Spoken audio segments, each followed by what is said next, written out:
Good morning and good afternoon. Welcome to another episode of Before Coffee. It is Wacky and Weird Wednesday, and we have some wacky news going on, like wrong people going to the wrong place or being released from the wrong place, and bugs and snakes. Because we always have some wacky animals doing wacky things or weird animals doing weird things on Wacky and Weird Wednesday. Let's go into our headlines. Today on Before Coffee. Fossil of largest snake to have ever existed, found in western India. We have stories about AI coffee and noisy cicadas in South Carolina. Spain accidentally releases alleged Dutch drug lord Karim Boya Kirchan. And a Canadian family receives the wrong body after father died on Cuban vacation. Culture news, all about Bluey, an Australia house in London being renamed Bluey House for a day. Those stories and more, which is Stop Food Waste Day and National Pigs in a Blanket Day, April 24th, which is a palindrome for 24/24 on Before Coffee.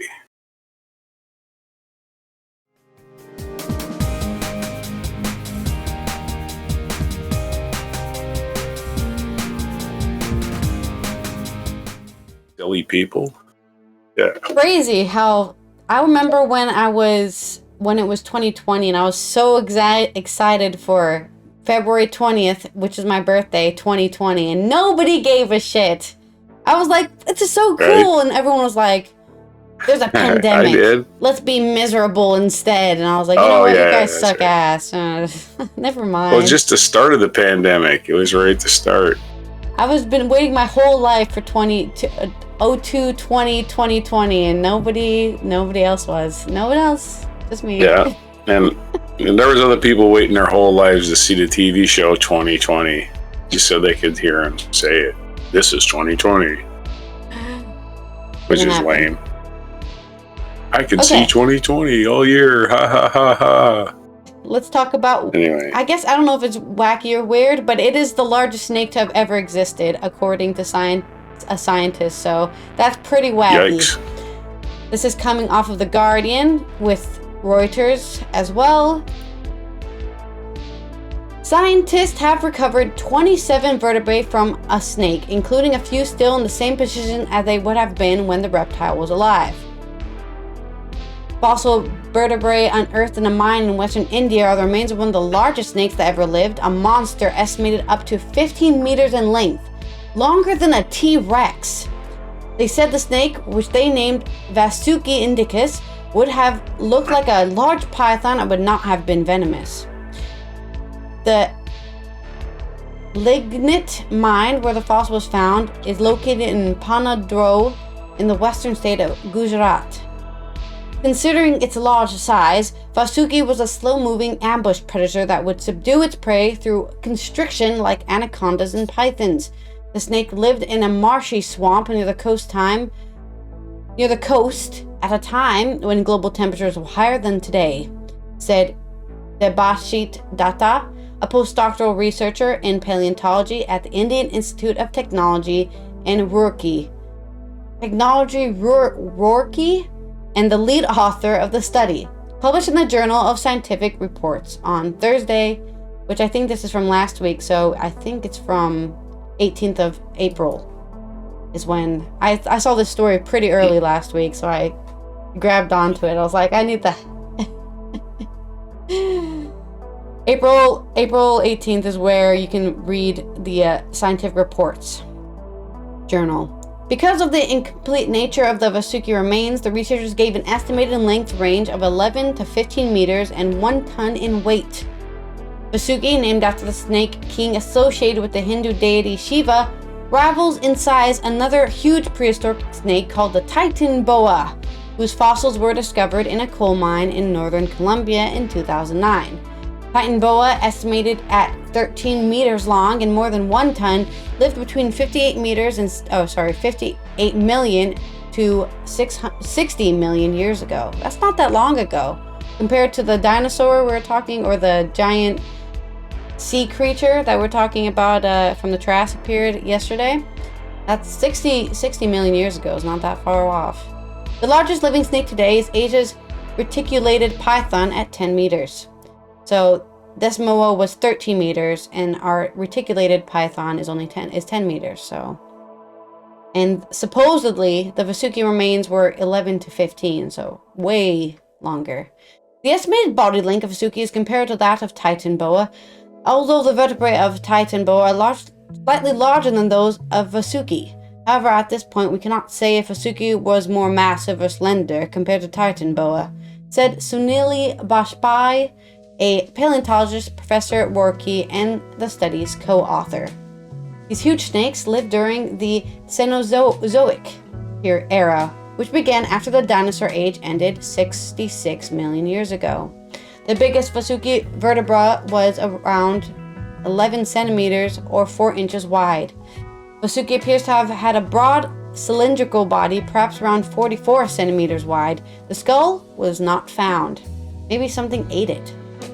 Vasuki was a majestic animal, Data said. It may well have been a gentle giant, resting its head on high porch formed by coiling its massive body for most parts of the day, or moving sluggishly through the swamp like an endless train.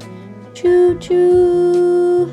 The researchers are unsure what prey Vasuki ate, but probably mammal and rodents. It could have, considering its size, it could have included crocodilians. I have seen pythons eat small, they're not crocodiles. I can't remember what they're called right now. But they look the same as crocodiles, but they're way smaller. And I think they're usually in Southeast Asia. But, I can't think of what they're called right now. Huh? Oh, you're muted still, I think. I was coughing.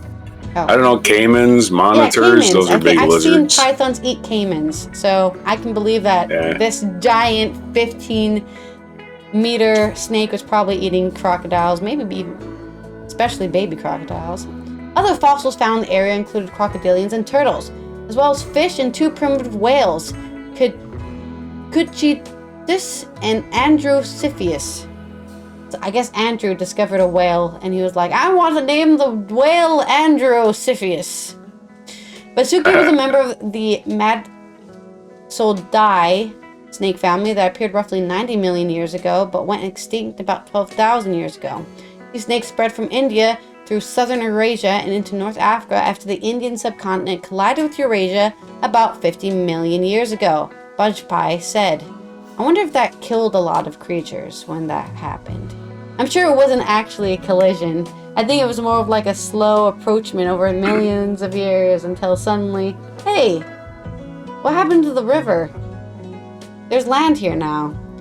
This was a dominant snake family during the dinosaurs' age late stages and into the early Cenozoic before its diversity dropped, he added.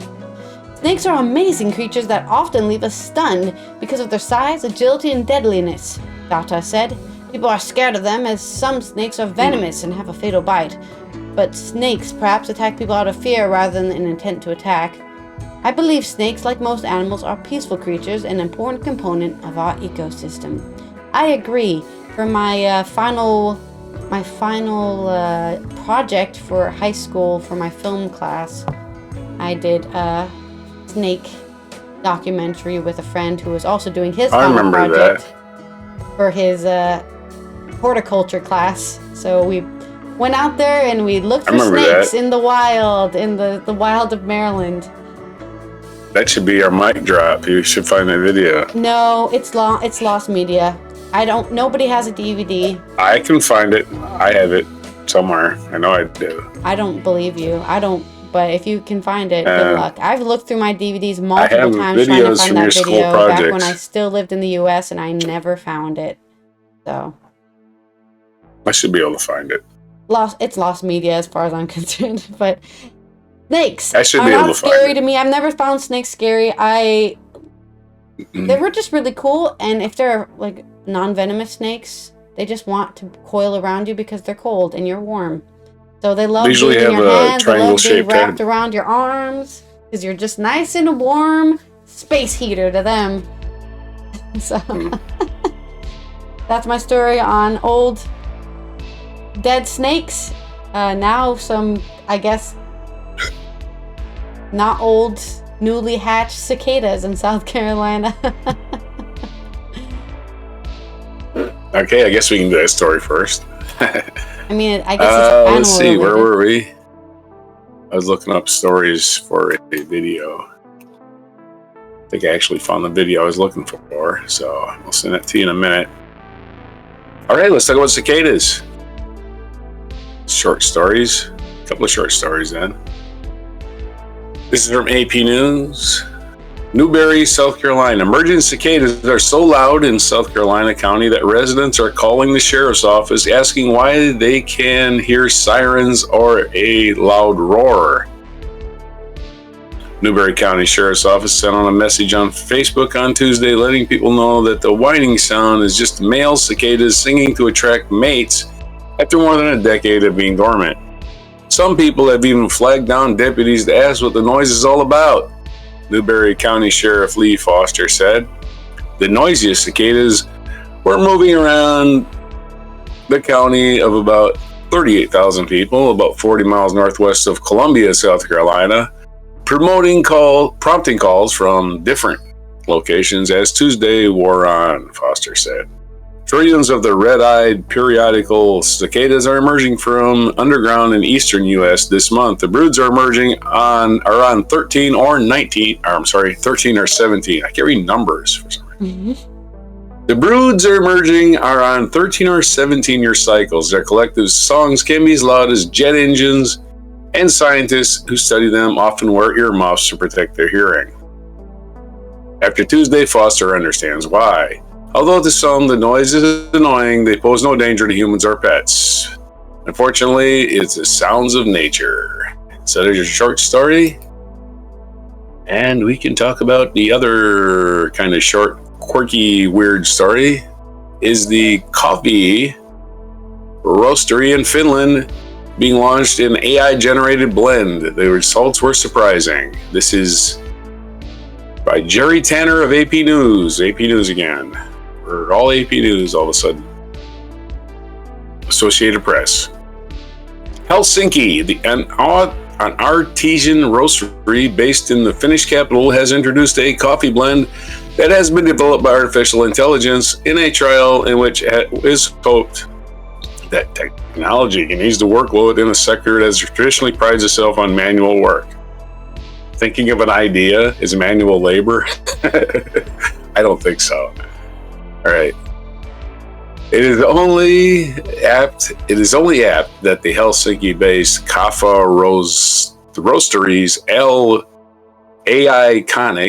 Iconic blend was launched last week in Finland, a Nordic nation of 5.6 million that consumes the most coffee in the world at 12 kilograms per capita annually. 12 kilograms, what is that, about 30-some pounds? Yeah. Pounds of coffee.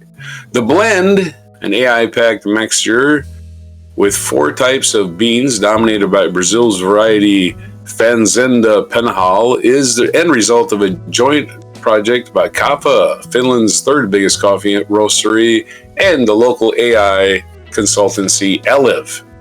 Leveraging models akin to ChatGPT and Copilot, the AI was tasked with crafting a blend that would ideally suit coffee enthusiast tastes, pushing the boundaries of conventional flavor combinations, Ev said. Kaffa Roastery's managing director and founder Svete Hampf told the Associated Press on Saturday that the two partners wanted to trial how AI and its different tools could be of help in coffee roasting, a traditional artisan profession highly valued in Finland. That's right, let's put them artisans out of work. What do they think they're doing? Trying to invent new coffees. We basically gave descriptions of all our coffee types and their flavors to AI and structured it to create a new exciting blend, said Hanf while showcasing AI Iconic at the Helsinki Coffee Festival that annually brings together roasteries and coffee aficionados. In addition to coming up with a chosen mixture of beans from Colombia, Ethiopia, and Guatemala, AI created a coffee package label and detailed taste description saying AI Iconic is a well-balanced blend of sweetness and ripe fruit. Ooh. Makes me just want to just run around the street yelling and screaming in joy. Hanf acknowledged he was surprised that AI somewhat weirdly chose to make the blend out of 4 different types of coffee beans rather than the usual 2 or 3, which allows distinction in taste between flavors from different origins. After the first test roasting and blind testing, CAFA's coffee experts agreed, however, that the tech-assisted blend was perfect and there was no need for human adjustments. According to Eliv's spokesman, Antti Merihalto, AI is a tangible example of AI can introduce new perspectives to seasoned professionals, while offering coffee lovers new taste experience. Kafa Roastery hopes the trial serves as an opener of dialogue between coffee professionals of things to come in the future in Finland, a nation that has both strong coffee culture and a passion for technology with a flourishing startup scene.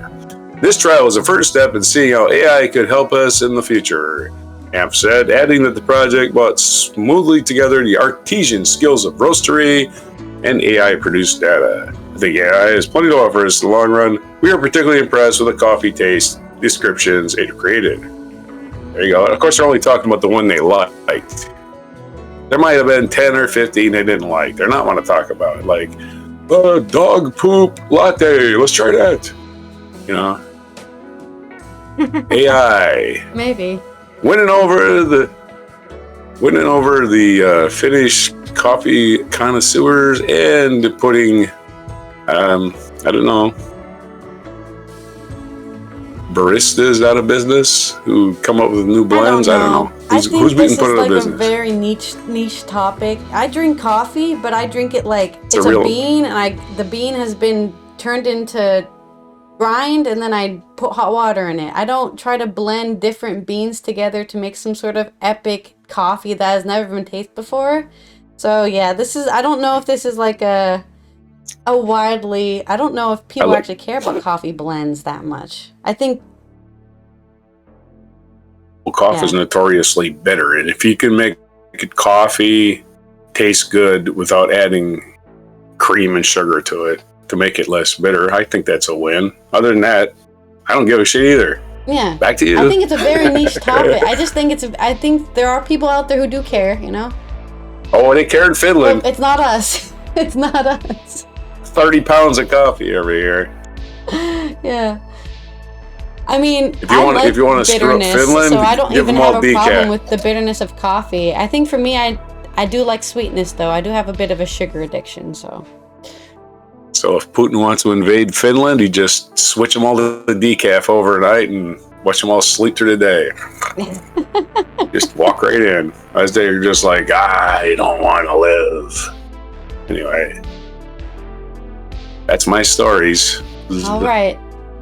Let's go on to my next weird story, which is a drug lord has been released from prison accidentally in Spain. This is from BBC News by Matt Murphy. Justice officials in Spain have been left red-faced after accidentally releasing a billionaire Dutch drug lord from a prison in the bureaucratic mix-up.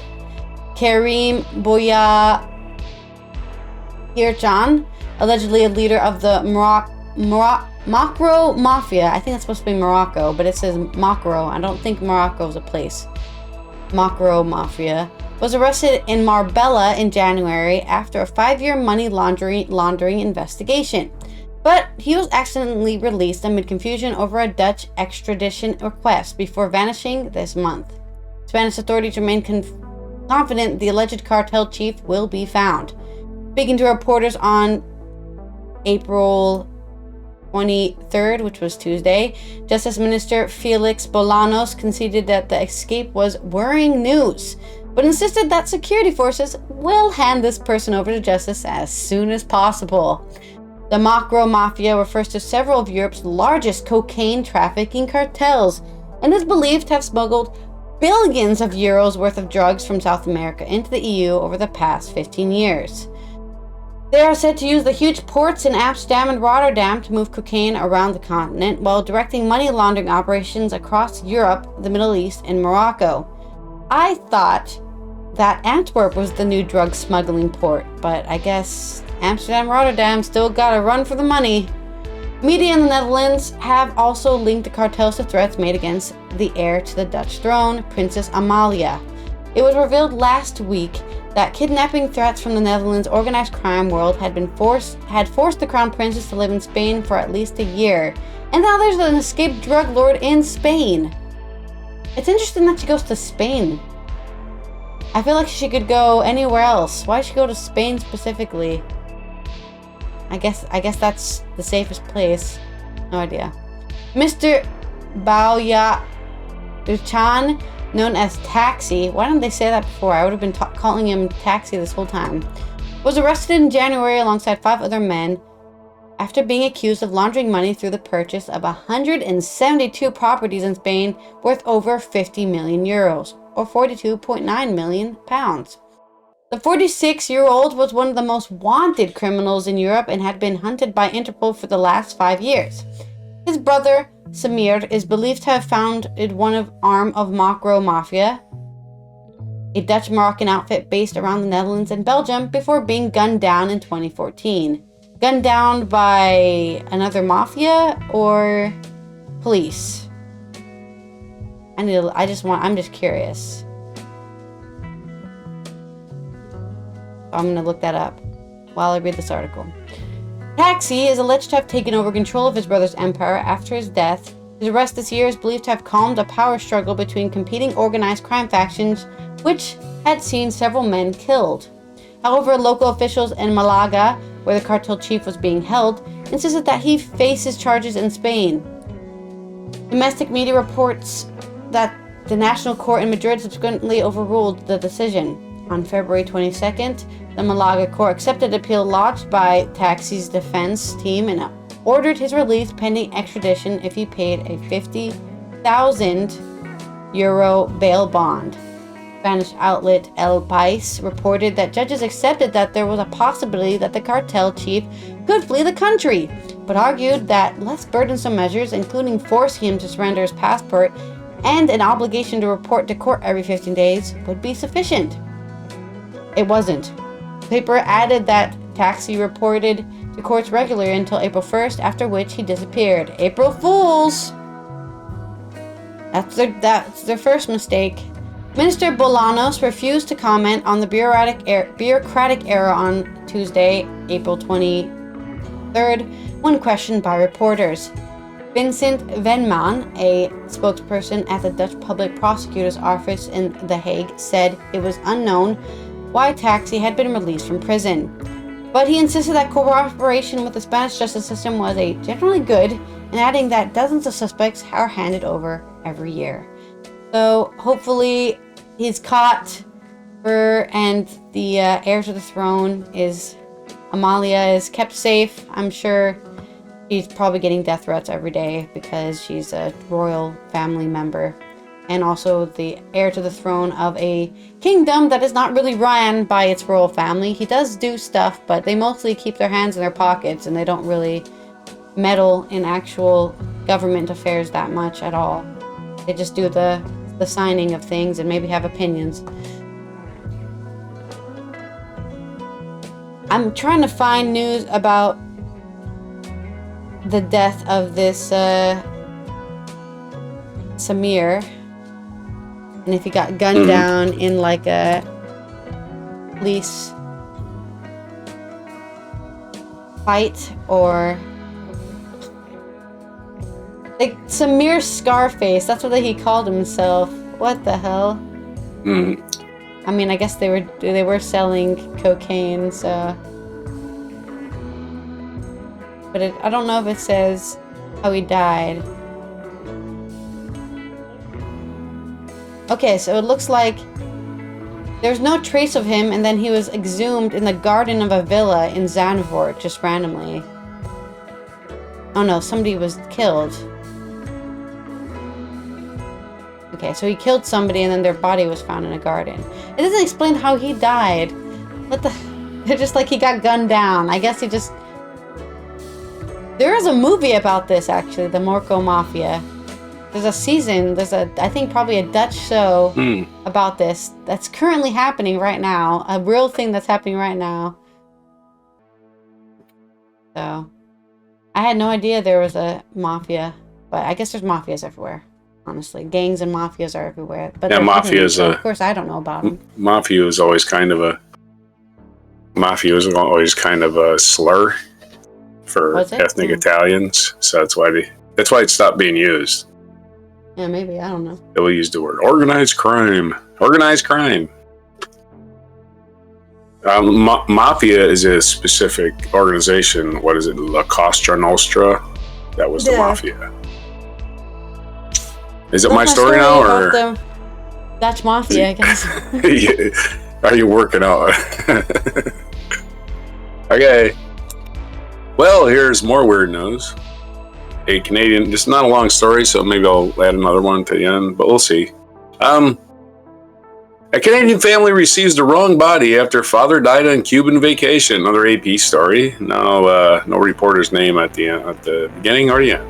A family in Quebec is searching for answers after discovering that their father's remains didn't make it to Canada from Cuba, where he died while on vacation, and instead received the remains of another man, whose families probably either buried them or without noticing. Right? Mm-hmm. Or they just grabbed somebody out of the morgue and threw them and didn't give a shit, right? I think this is the right guy. One body's as good as... That's what they said. They're like, I think this is the guy. I don't know. Put him in the casket and send him over. That's bad, dying on vacation. That's got to be horrible, right? Terrible, yeah. How many people die how many people die? This is why I don't go on cruise ships, by the way. Because people die, like almost all of those cruises, those longer ones, people do die because they're full of old people, right? People that are in 90s are on those things, 80s, 90s, 70s, retired. They got nothing but, time in their hands, so they go on cruises. Well, people die in those cruises, and what do they do with them? They put them in the freezer, right? Yep. Right next to your food.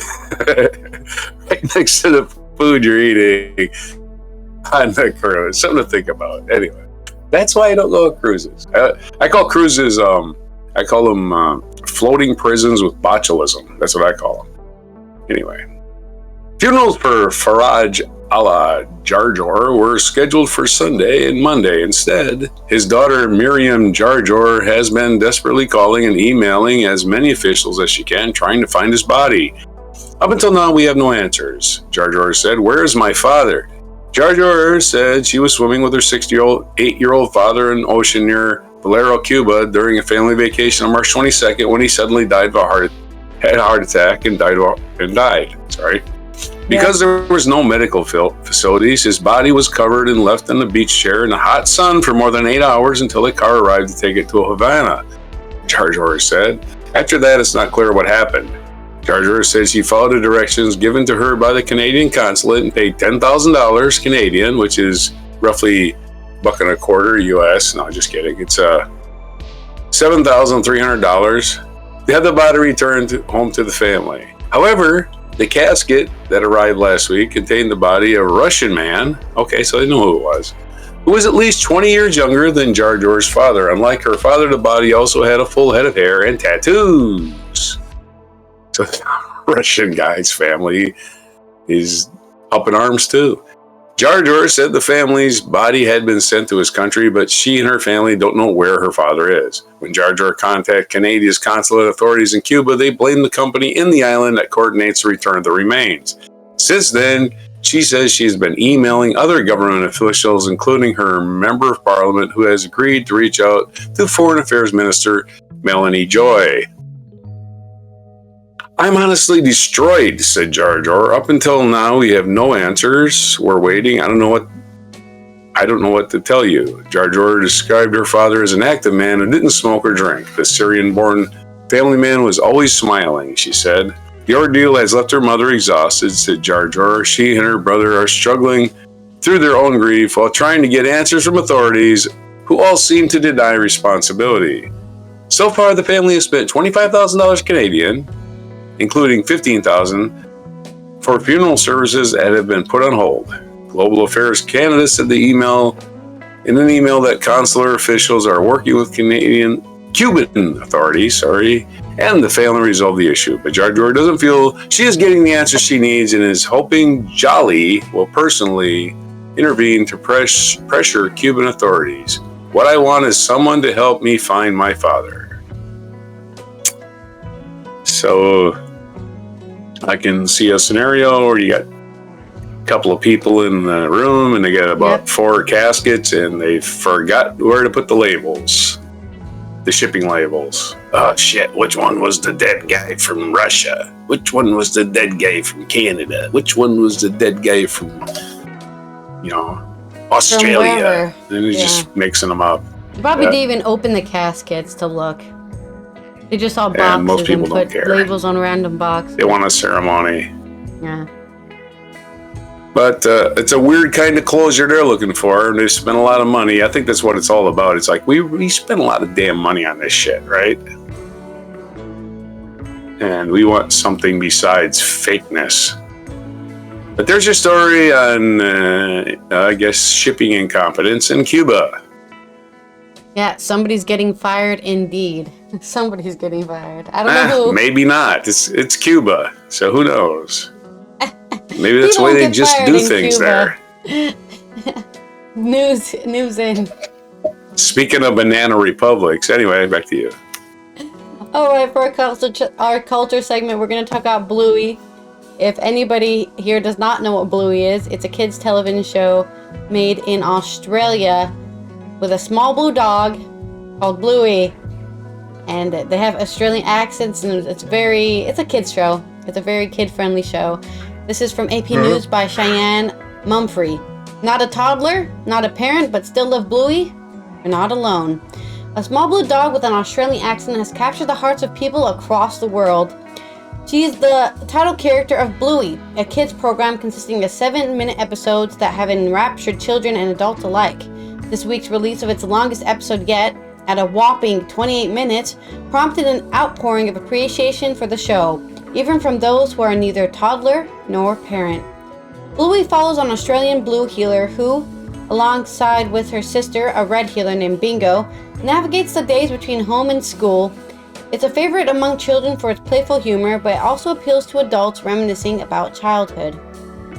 My childhood experience wasn't the greatest, but I've always resonated with shows where life is good, says Miriam Neal, who lives in Colorado. The parents in Bluey enable imagination and creativity and really get involved with their kids. I wish I had those experiences myself. Neal is 32 and has chosen not to have any children of her own. She says the show has become part of her morning routine and is often a go-to choice for background noise when she is working from home. I'm not going to speak for an entire generation, but millennials find comfort in cartoons. It's what a lot of us grew up watching, she said, and if I'm going to spend time watching something, I'd rather watch something that doesn't make me feel afraid of the world, like any of the Law and Order shows. Yeah, watch out, there's a rapist in your neighborhood, you're gonna get murdered by a... whatever. Yeah, Law and Order is pretty scary if you think about it. Bluey, which now boasts more than 150 episodes, premiered in Australia in 2018 and began streaming on Disney Plus in 2020. It has been adapted into a digital series where famous fans like Bindi Irwin, which is the daughter of Steve Irwin, famous animal lover, crocodile hunter, Eva Mendes, read some of the popular storybooks, and a live theater show that travels around the world. The show has also won multiple awards, including the Australian Film Institute Award for Best Children's Television Drama every year since 2019, and International Emmys Kids Award. The series provides a child's perspective into morning routines, errands, and chores, while also giving viewers a glimpse of what life is like for parents through Mother Chili and Father Bandit. I like how they all have dog names as well. They're dogs and they have dog names, Chili and Bandit. This last week's episode, The Sign, explores the emotions surrounding themes that have resonated with both children and adults: moving houses, marriage, infertility, and relationships after divorce. In addition to these universal themes, the episode wraps up the 3rd season with Easter eggs for dedicated fans. Lindy Schmidt, 40, says the show's continuity keeps her family looking forward to more. There are so many callbacks to previous episodes, said Schmidt, who lives in Ohio with her husband and 3 children. The shows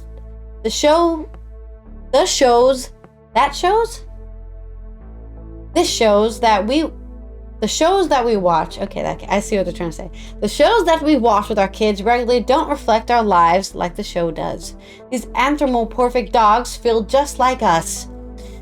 But there are mixed feelings about the ending of the episode, spoiler, in which the healer family scraps their move. Some families who relocate often for work found it unrealistic. Yeah. Once you get a job and you're moving, okay? There's no... You know what? My kids are really sad that they're moving away. I'm gonna give up that job and just not be unemployed. Yeah, that's not realistic.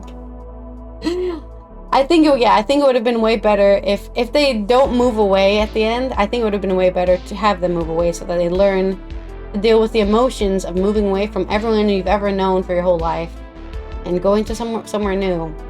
Corzin, 31, is in the process of a cross-country relocation with her 4 children because her husband is in the military. It's her 7th move in 10 years. I was hoping it would be an episode that aligned itself with the realities of life, our lives, as a military family, she says. I was selfishly disappointed because it could have been an episode about change and growth. But the show does not shy away from other difficult topics, and that is part of the charm for adults as well. As a parent, you aspire to be good of parents as Chili and Bandit are as parents. They always have a great way of talking kids through issues. Schmidt's 40-year-old husband John says that the couple often refers back to episodes when trying to explain things to their children. The series has touched on topics of aging, death, and making friends as an adult. It also has introduced a character who uses sign language and another with ADHD. Jacqueline Nessie, assistant professor of psychiatry and human behavior at Brown University, notes that Bluey promotes self-regulation and conflict resolution for children and engaged parenting and patience for adults. We see them working through some of the challenges that we as parents might be facing, too. And at the same time, they offer a nice model for different parenting skills, asking an open-ended question to facilitate kids' creativity, using natural consequences when they misbehave, and actively playing with them and letting them take the lead, she says. Joe has also done a lot to expose children to the world of animation, flaunting different styles in episodes of Escape and Dragon, providing a near voiceless episode in Rain, and breaching the fourth wall in Puppets, where the show stops briefly to zoom out on the creation of just a couple seconds of animated frames. There's also something like that in Steven Universe, so like they went to Korea and they saw Koreans animating an episode of Steven Universe. Those are always fun. Also credited with appealing to dogs, and not because the characters are the same species. Research has said dogs have vision similar to red and green color blindness in humans, meaning their color spectrum is limited to blue, yellow, brown, and shades of gray, which happens to be the colors of the Healer family. There were more pets named Bluey, Bingo, Chili, Bandit across the US last year, according to Rover. I mean, those are just dog names though. Maybe not Bluey, but like Bingo, Chili, and Bandit, those have been dog names since the beginning of time. Those have been dog names. So it's fairly safe to say Bluey has appealed across all species as well as generations. I used to tell people what do The Sopranos, The Wire, and The Breaking Bad have in common. They all have lower IMDb scores than Bluey. It used to anyway. I watch all these great shows, but I think Bluey is still a favorite.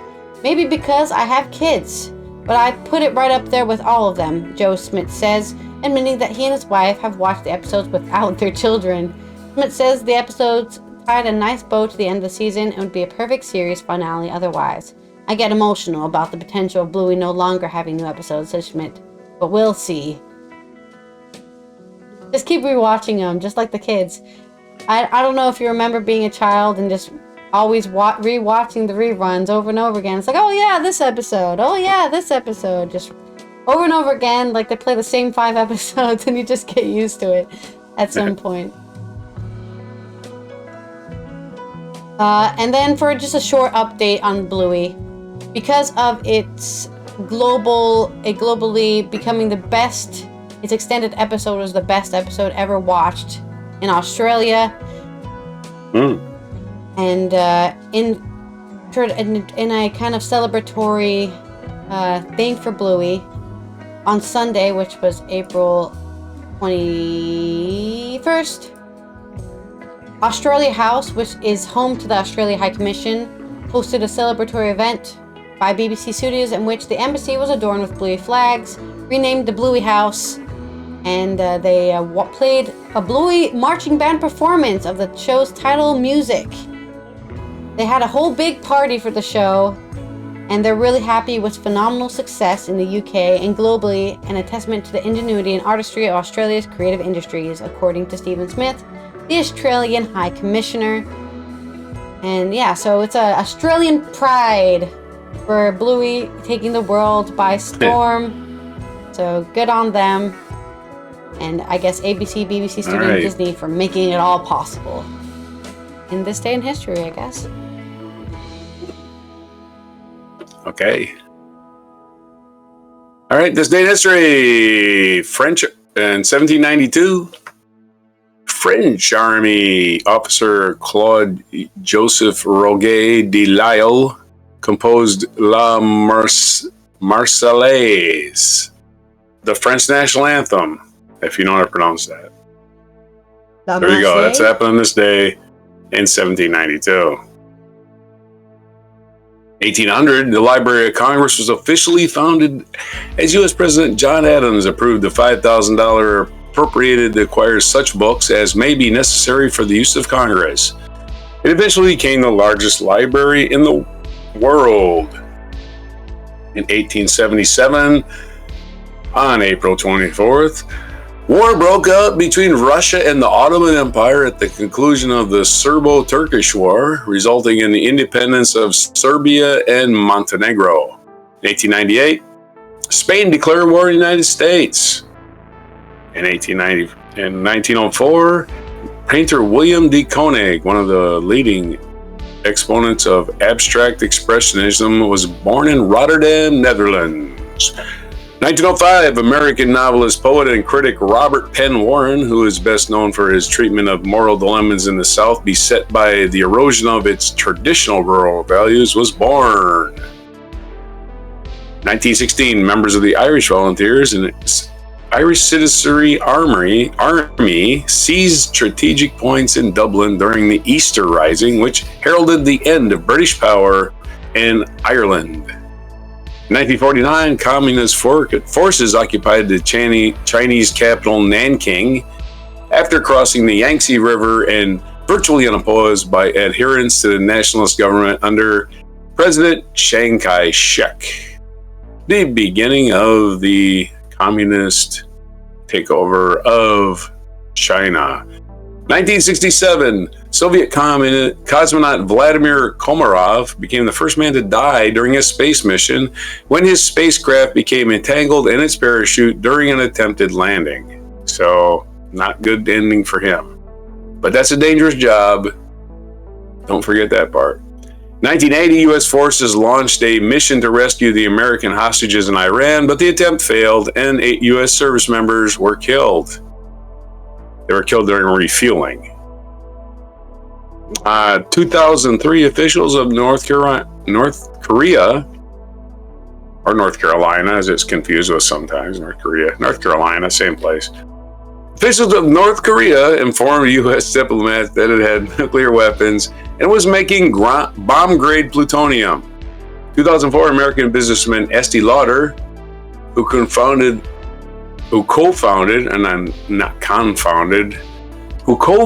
the hugely profitable fragrance and beauty company that bore her name, died in Manhattan. Doesn't say how old she was, though.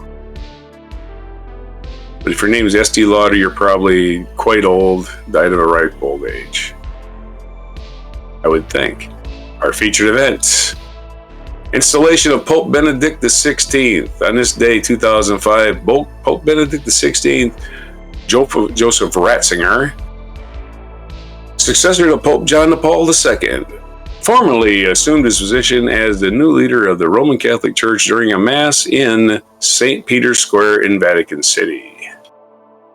Our featured biography, Barbra Streisand's birthday today. Yes, April 24th, 1942. Barbra Streisand, American singer, turns 81. Other birthdays today. Richard Donner, American director, born in 1930. Shirley MacLaine, born in 1934. Barbra Streisand, we just covered. Sachin Tendulkar, Indian cricketer, born in 1973. And Kelly Clarkson, American singer-songwriter, born in 1982. And what day is it today? It is the day of, besides National Stop Food Waste Day and National Pigs in a Blanket Day. Pigs in a blanket is basically a wiener wrapped in dough, and then you bake it or fry it or whatever. National Bucket List Day. Bucket list. I don't have one of those. I think that's silly. To me, it's silly. It's like, I'm doing this before I die, and when I'm done it now, I can die. That's kind of sad. Or I've done this, and now I've done everything on my list, and now what? And I guess now you can... I don't know. Yeah. That's my thing about going to Hawaii, right? The bucket list thing. I've been to every U.S. state except Hawaii, and people are like, well, if you go to Hawaii, that must be in your bucket list. And I'm like, no, that means if I go to Hawaii, I'm going to die the next day if it's on my bucket list, right? Doesn't that what that means? I can die now. I've been to Hawaii. I'll probably die in Hawaii, and they'll ship my body to Russia or something, right? Who knows? It's National Administrative Profession. What's that? Send your body to Russia. Goodness. Well, it wasn't, just saying, like the Canadian family that got the wrong body. Yeah. I wonder how often that actually happens, and people just don't care. They're like, ain't gonna bring him back to life, and just bury him, Then 100 years later, they want to investigate how he actually died, and they dig up the wrong body. Anyway, National Administrative Professionals Day is today. I guess administrative professionals used to be called secretaries. So, used to be National Secretaries Day, now it's National Confuse Your Boss by changing the name of the job that the person does. And they're not going to buy anything for anybody before National Secretaries Day. When it was a thing, people would all ape shit over it. Oh, we got to take care of the secretary. It'd be flowers at the desk. Now it's National Administrative Professionals Day. Nobody even knows what it is. National Pigs. It's National. Those are. I'm sorry. Thank you for being a professional administrator. Right. Doesn't sound as what was fun, wrong with the word secretary that I was missing out on? Perfectly good word, secretary. They had to go and ruin it by making it something that nobody cares about. At least you know what the secretary does. The secretary does everything. That's what you need to know. You don't have to call them National Administrative Professionals or Administrative Professionals to more appreciate them. I don't think that makes them more appreciated. I just think it makes it more confusing in who they are. That's all. Just call them your brain. How about that? That's my brain over there. The one that does everything, that's my brain. Anyway, administrative professionals, you can't live without them. They do all the stuff you don't want to work. Back to you. Oh, that's the days for today, which again is a palindrome. 424, the same backwards and forwards. On before coffee. Okay. This has been Allison from the Netherlands here, where we just release prisoners unextradited and just let them walk away, I guess. They don't turn up 15 days, every 15 days, and they just go off and become mafia. Well, they're already mafia members, now a mafia leader. I hope you enjoyed this wacky news. We'll see you tomorrow for our Themeless Thursday. We're just going to talk about more random stuff that we find interesting that's been going on this week. For Friday, you can always, if you found a story that we haven't talked about, for Friday, you can always comment below or message me on social media or Discord or Twitter or Threads or whatever you use, and let me know if you want us to talk about some interesting news story. For Friday's news dump, don't forget to subscribe, follow, like, and turn on those notifications, and we'll see you next time. Here is your mic drop moment.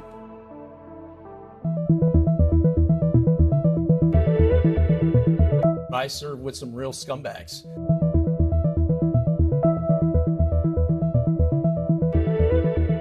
Matt Gaetz, he paid minors to have sex with him at drug parties.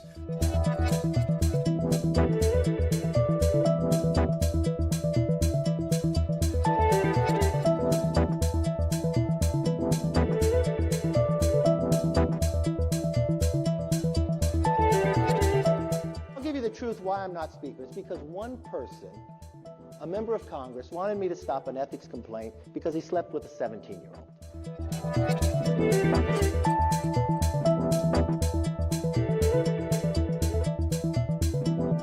Bob Good endorsed my opponent, a known neo-Nazi. These people used to walk around with white hoods at night. Now they're walking around with white hoods in the daytime.